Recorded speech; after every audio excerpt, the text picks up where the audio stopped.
Hello, and welcome to another episode of the Phoenix Wisdom Podcast. I am your host, Janet Sandberg, and today we are joined by Bonnie Brindle. Welcome, Bonnie. Thank you so much for being here. Thank you, Janet. I'm so happy to join you and your audience today.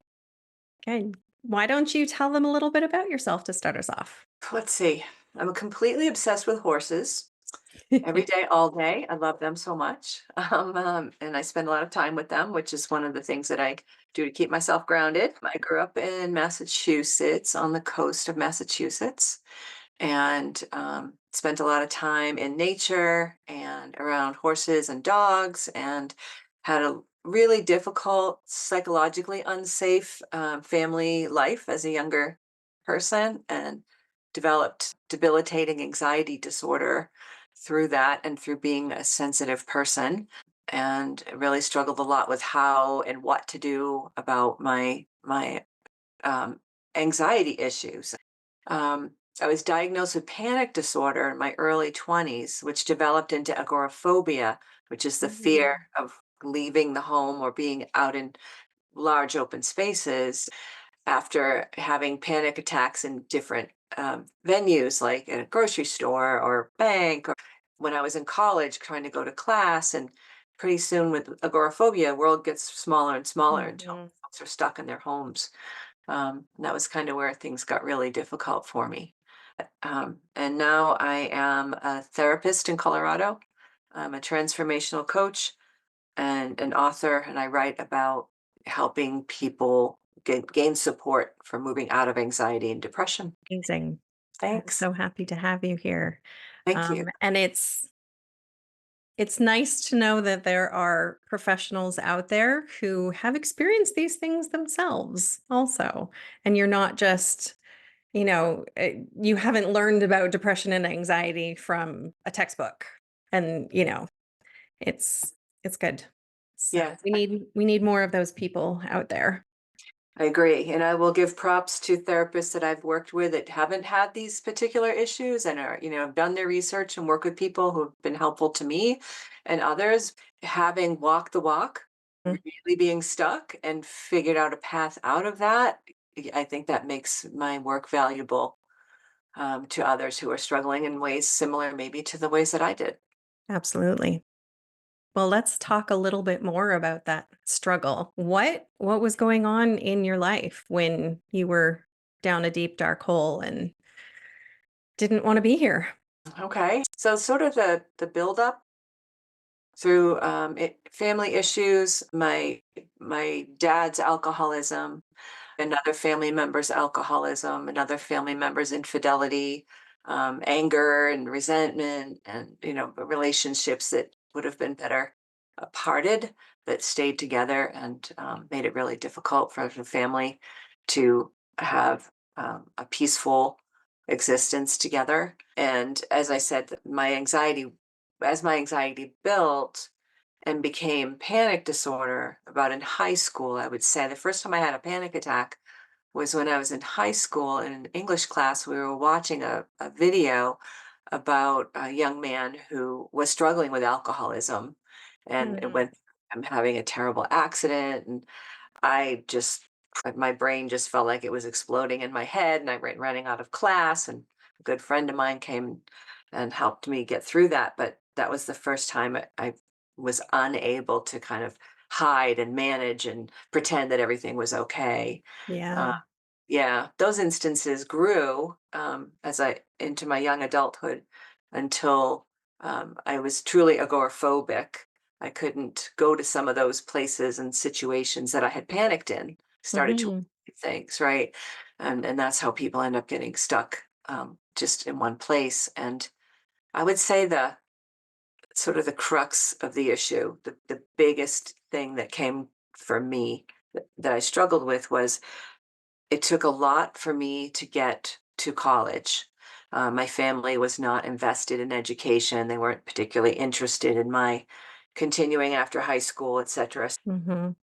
Having been able to get myself into a college that afforded me the ability to take a business course and an equine management course. I mentioned that I'm Ooh. crazy about horses. Yeah. I thought that was it. I'm free. I'm out. I'm out of the house. I'm pursuing my dream, and this is, really what I want to do. A training facility, a boarding stable, something to do with horses. And my anxiety showed up, and it showed up Mm. hard. And the disorder started to really show up by not being able to stay in class. I'd get up and go to the bathroom and come back, and then it became getting to class late or leaving early. And pretty soon I couldn't go to some of my classes at all Oh, um, in the first semester of college. So I had to withdraw. no. And that was the worst feeling. Yeah. Yeah. When I finally felt like, okay, I'm out, I'm free, I'm on my way. I Yeah. felt like getting kicked down the road again, and had to go back and move back into home, Mm. with a parent and another adult, and I wasn't safe there, didn't feel good there. That was my darkest moment. That was when I was like, I'm not sure if this is worth it anymore. I didn't know what to do at first. Yeah. Just being Yeah. I can't even imagine where you finally have that, the golden ticket to build yourself a better life and follow your dreams and do all of those things. And then, yeah, it just all gets sabotaged and taken away. And you end up right back where you started, which is what you were trying to escape from in the first place. You got it. You got it. It was crushing to be Yeah. there after achieving achieving getting out of it. It was crushing to be pushed back, and be stuck there. And I was young and I didn't have an income that made it possible for me to just move into an apartment and Right. go do something else. Yeah, that was the time I Yeah. sat and really thought about, why is it worth staying here? Yeah. Yeah. If this is it, if this is all I'm ever going to get to do, there's no point. Right. Yes. So I thought deeply about it for a while, and the thing that really kind of pulled me back was that I had a few really, really great friends who didn't know the extent of what was going on with me, but had I at that time been able to um, express that to them, would have been wonderfully supportive. But I wasn't Mhm. ready at that time. But they were there for me in all the ways they could be as really good friends. I really didn't know if they were gonna be horses where I would end up next, and that was pretty huge for me. Like, they literally saved my life, I would say when I was about 11. So if I go backwards for a minute, I was about 11, a friend of one of my family members recognized my crazed love for horses that I'd had since I was about 3, all the posters and the models and the drawings and all I've talked about him. And I'd never actually met a horse in person except Oh, seen them no. in parade. There must have been, I don't know, maybe some previous life thing. I'm not sure. Must have been. Yeah. But that person recognized my love for horses and invited me, and that person was a rider, Mm. invited me to a stable that they worked at and took me on my very first trail ride on a horse. And my world tilted on its axis. Everything changed in that moment, like everything. Like, this is what I'm going to do. Immediately after school, weekends, holidays, vacation, everything, I was at the barn all the time. And, pretty soon was working and, doing the day camps and cleaning after the horses and taking care of them. And then I was leading trail rides and all the things. But that really saved my life. And the thought of that not being available to me anymore was really hard. I said, well, there are therapists, there are people I hear about who could help people. Maybe I should try it. And I did pick up the phone and call my health plan at the time and made an appointment to go talk to somebody. And that was pivotal. Yeah, I ended up with a wonderful therapist and who put me on the path to figuring things out and coming back from where I was stuck. Amazing. Amazing. So how did you figure it all out? Like, basically it was all just in quote air quotes just anxiety. That's all. Yeah, well, my goodness, what I've learned about anxiety since those days, I'm deeply, deeply connected to nature. And one of the modalities that I developed in my practice, for myself early on to help me escape the trapped feeling and the fear that I was dealing with, which has since become a therapeutic modality that I use to help other people, is wildlife imagery. I think one of Mhm. the really big reasons that we humans, especially in more modern societies, as we like to call them, um, have disconnected from our origins, Yes. have disconnected from nature, have moved away from where we came from to our detriment. It's, Mhm. yeah, not making any of us happy or well. And it took me years to realize that my favorite book as a kid was Charlotte's Web, I love that book one of the most and the powerful. movie. Yeah, the movie, right. Yes, there's the movie too, but in those days, way before the movie, that book, was really important to me as a kid because I could imagine myself being Fern, the girl in the character, the girl who would go to her barn and just sit and be with the animals, and it was her Mhm. happy and safe place, and I really got that. But I Yeah. didn't get was that Charlotte the spider. If you remember in the story, Charlotte the spider saves Wilbur the pig's life Mhm. by writing complimentary adjectives about him in her Yes. web. The people, they're all aflutter and they take him all to the fair and, oh, he's some pig and all the things. But Charlotte was my first wildlife guide, and I didn't really recognize that when I was younger. But she had such a calm, kind nature, and Mhm. she reached out and helped Wilbur in his panic. So I've always kind of carried her in the back of my mind.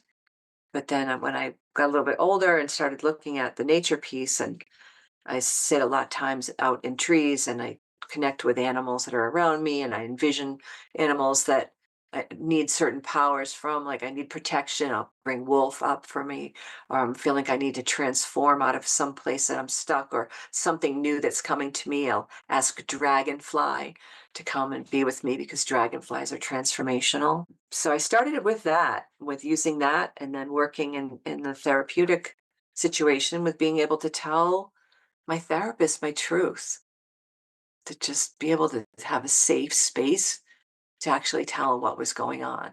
And I Mhm. couldn't at that point even identify what my emotions were. Yeah. I was just a jumbled mess of emotion, but I couldn't sort it out. And he really helped me to do that. That was key to getting started on my path. Yeah.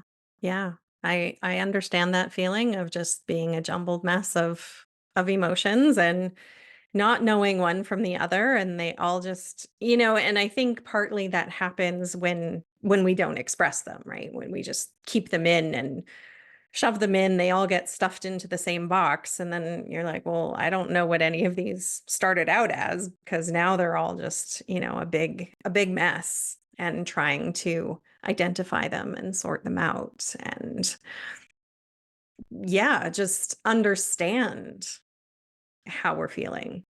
Right. Yeah. To understand, that's the first step, I guess, really, to be able to identify the roots of what's Mhm. going on and understand how we're really feeling, um, before being able to go forward with any of it is to really be able to understand that and to recognize that there is so many other people going through similar situations who also aren't talking about it. Yes. And, that's where what I, in my book, mentioned generational miserable inheritance. Yes. We pass it on from one generation to the next. And if we Mhm. don't identify and we don't understand it, it'll continue, right? Exactly. So when Yeah. we can do that and express it, and so looking back at like what anxiety is, what panic attacks are, is just energy. Mhm. It's energy that's trapped. It's energy that's unexpressed, in healthy ways. It's energy that we're holding on to really tightly to manage all the things, like keep all Try to the control it. exactly. Trying to control it is what increases it, right? And where panic starts from, but it's always um, anger and fear and sadness that result from difficult relationships, traumatic events, things that are out of our control when we're younger. And Mhm. also, like as an adult, like I was in a work situation some years ago with a malignant narcissist as a supervisor and was just this Mm. horrible person, would abused everyone that would stand still long enough to be abused and created such a traumatic ball of anxiety within Yeah. that space that, it's not only what happens when we're younger, but it can continue to happen when we're Oh, adults, happy. right? And so you kind of shove it in your pocket and try to go on, and it's going to Mm. leak out. But that's all that panic attacks and anxiety are. It's just unexpressed emotion that isn't directed appropriately to be able to leave your body and mind, and you don't have to live with it. Yeah. Yeah. So you said you found a therapist, Mhm. a safe place, somebody safe to talk to who wasn't going to judge you, who would listen, who would help support you. And then you got out into nature and really sort of went back to basics in that sense. What else did you do to stop having panic attacks and debilitating anxiety? Yeah, it was really hard because I didn't, other than the therapist, I didn't tell people kind of what was going on with that. And so I would avoid certain situations. I would have to set myself up like going to a concert or a movie, or like going to a movie, I'd sit in the back and I have to sit on the aisle, and would need to know where the bathrooms and the exits are, and all the things Mm, to set myself up to be able to stay in the environment when I could, which right. isn't always. But I think I call it practice in the setting in the work that I do with people now. I tried practicing in the settings that scared me. Like, can I go just a little bit toward this? Like, I couldn't ride an elevator for a long time. So I would go near one and watch people get on and off it, and then I would leave. And then I would Hmm. like step in and then walk out. I mean, this took, lots of time. Yeah. This didn't happen in a week, but Right. The just like take exposure therapy. like exposure therapy, yeah. And I didn't really have anybody to help guide me with that, or be with me through that. But I did some of that a little bit at a time. I also looked at my nutrition, what the things that I was eating. I stopped using caffeine at all, and stopped eating foods that are, I call them manufactured foods that contain a lot of preservatives and colors, and that aren't real. I want to Yep. try, as often as I can, eat as close to earth as I can. Yep. So, like, there's a Eating whole potato, foods in their whole, original form. whole foods in their original form. A potato is so much healthier for you than a French fry, which I love, by the way. French fry, right? And then beyond that is a chip, which is really thin and super salty and a lot of oil. And beyond that is like a Pringle, right? Like a pressed, dehydrated, whatever used to kind of be a potato snack, right? Mhm. Yeah. And so all the things that we eat have those other iterations that I think are good for us to avoid. Looked at my nutrition, looked at my hydration. I've always been into fitness, which has been enormously helpful. Used to run a lot. I was a fitness instructor. I'm really into Pilates. But when I started really intentionally using that and looking at it as how it helps me to recover, I realized that whatever the type of movement it is, the first thing I do during the day, first thing I do when I get out of bed, first thing I do in bed is gratitude practice. But when I get up, I move. I don't stagger around the house and put my clothes on and drink coffee and go to work. I get up, go outdoors and walk briskly, or, do some jumping jacks in the backyard and stretching or whatever. It's that energy that's behind anxiety and depression. It gets trapped Yeah. bodies, right? And so moving energy is the first thing that I do in the morning, and also hydrate to help keep that going. Mhm. So there's lots of little tricks and tips that I have, Yeah. yeah, that I share with people. And um, discovered EFT tapping, emotional freedom Yes. Love techniques. that. Love tapping.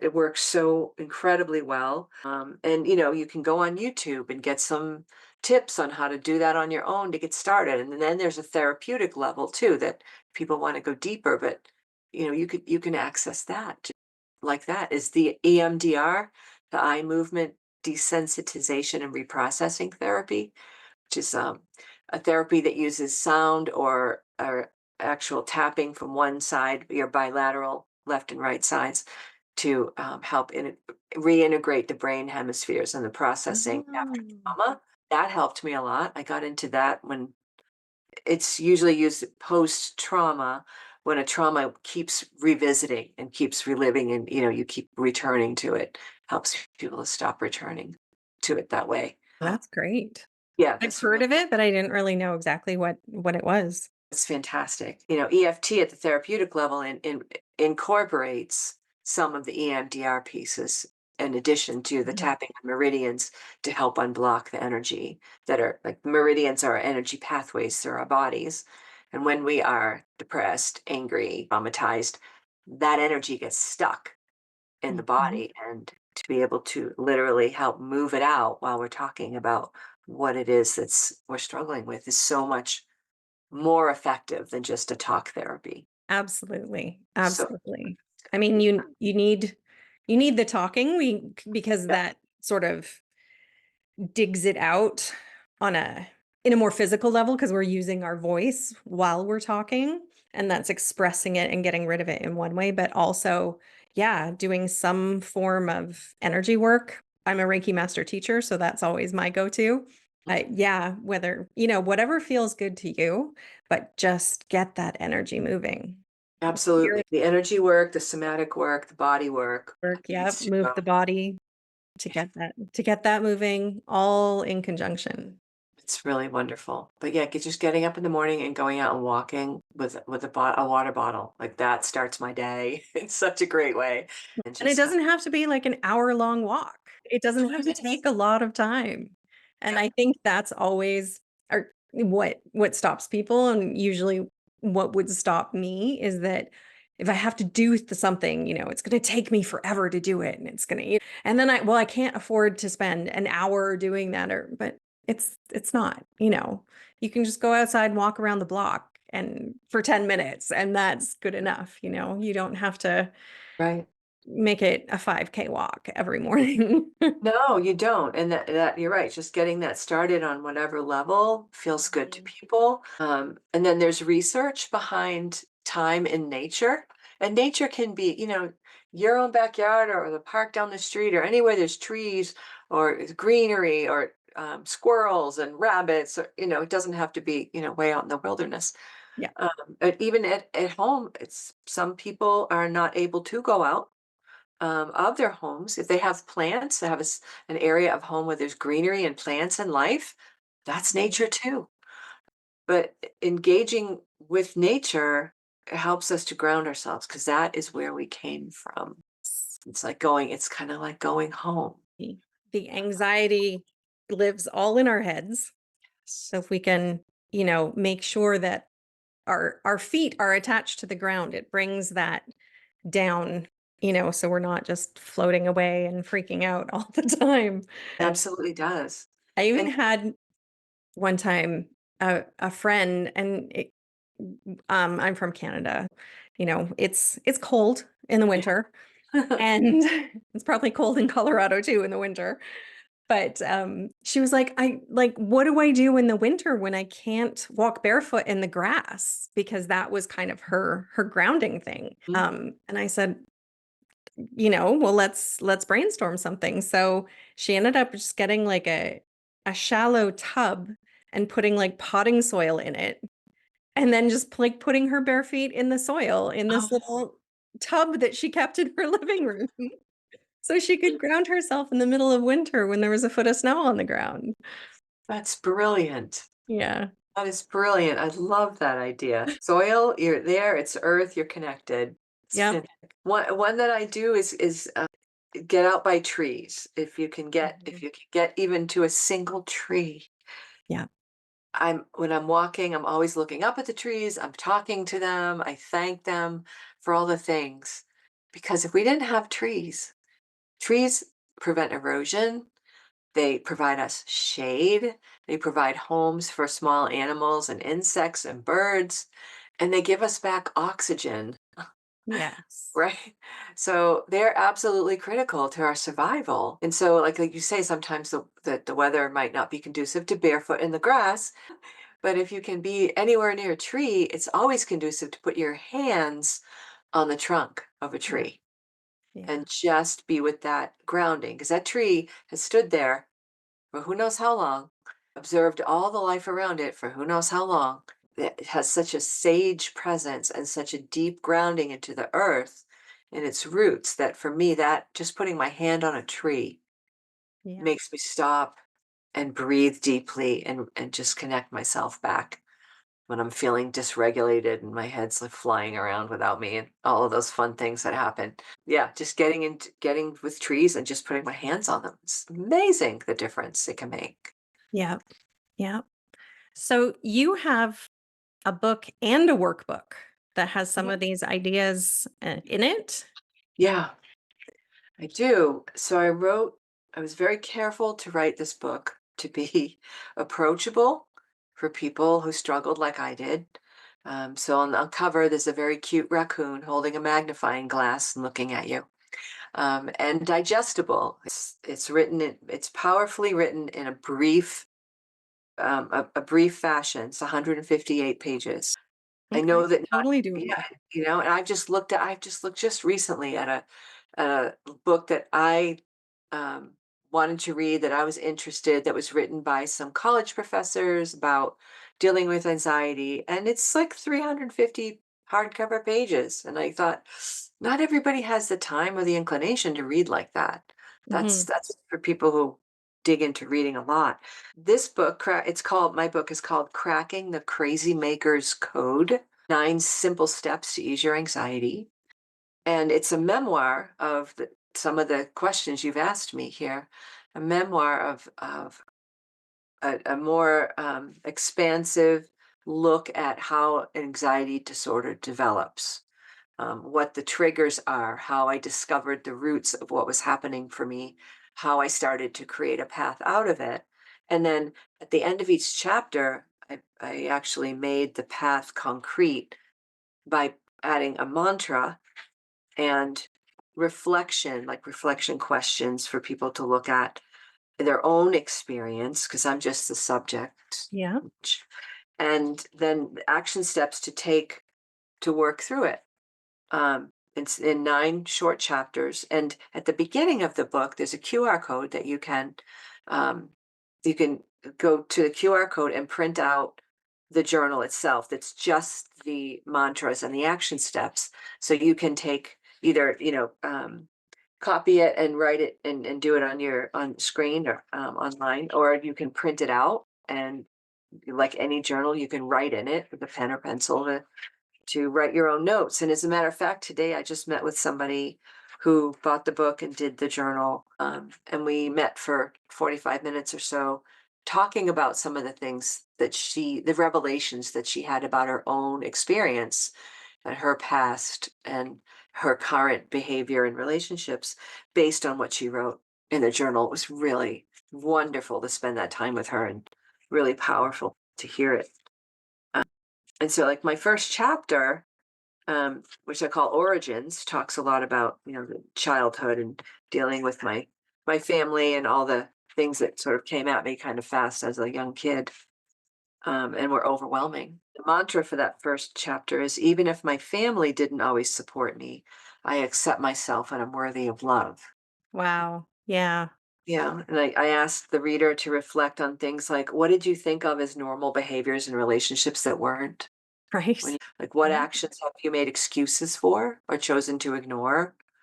Did you compare your family to other families, and have you sought comfort and support? And then the action steps for that chapter ask people to sift through those memories and in the journal make a list of family beliefs or family activities, or behaviors of your own and others that once seemed acceptable but now don't, and then describing your reactions to them and focusing on how you might have felt about them then and how you feel about them now. So that's like the first step in the first chapter. And then the other 8 chapters do the similar questioning in different sections and then ask you to start a path for yourself to move forward. Awesome. Yeah. I'm sure that's gonna help a lot of people, especially with the growing prevalence of anxiety. It is everywhere, and everyone's had a bite out of that sandwich. Yes. Yeah, and so Cracking the Crazy Maker's Code, you could find it on Amazon, Barnes and Noble online, and it folks that write to me about it, I send them a little sticker plate with a signature so I can sign their book for someone who's Nice. yeah, for someone who's not here where I can sign it in person. You can put that on the title page, but I'm thrilled to know that it's helping people to move forward. Yes. Yeah. Yes. So it's that work that I've done on myself, all the good, the bad, and the ugly, and the joyful and the wonderful and the open that it has led me to a much happier life. I'm not stuck at home. I go to Yes. movies, I go to concerts, I can fly again. And Uh, ride elevators? I ride elevators. Yes, I couldn't get on planes for a long time. Just recently, I flew to LaGuardia to New York from Denver, and Okay. I stopped a couple of flight attendants and one pilot and told them what I was working on and that I was one of my main things is helping people be able to travel and see people that they care about when they have been stuck. And so they were kind enough to let me take pictures of them with their smiley faces holding my book. So I have to put that stuff on. Yeah, I got to put that on my social media. It's Yeah. really great photos and they were so encouraging because they can't feel it. I mean, they're pilots and flight attendants. They're not afraid to fly. Yeah. Right, but they could really appreciate that people struggle with it and that, we're I'm doing sure they encounter people every day who every are day. on planes and terrified. Mhm. Mhm. Yeah. Like me when I fainted and landed face down on the floor on a plane once. Yeah, just crash, bang, down she goes. Not good. Not Not good. good. And that was a setback after I had worked through not being able to fly, and that Yeah. happened. And Yeah. then I couldn't fly again for a while, and I thought, "Well, I'm my own best experiment and I'm writing the book about it. So, how am I going to get myself back there for round two to be able to fly?" And I had to work on that. I had friends fly with me. Then I was working on my tapping and I made sure my nutrition was right. Personally, I needed more salt, apparently, more Mhm. hydration, and even a little caffeine to raise my blood level and my pulse. When I came to when the plane came to altitude was when I passed out, and so if I Oh, okay. had to Yeah. make sure I've eaten Make sure your and blood pressure's a little on the higher side so that all of it. yep. Yep, and figured it out, and then bam, I can fly again. Yay! Awesome. Awesome. So if I can do it, Mm. others can do it. Absolutely. Yeah.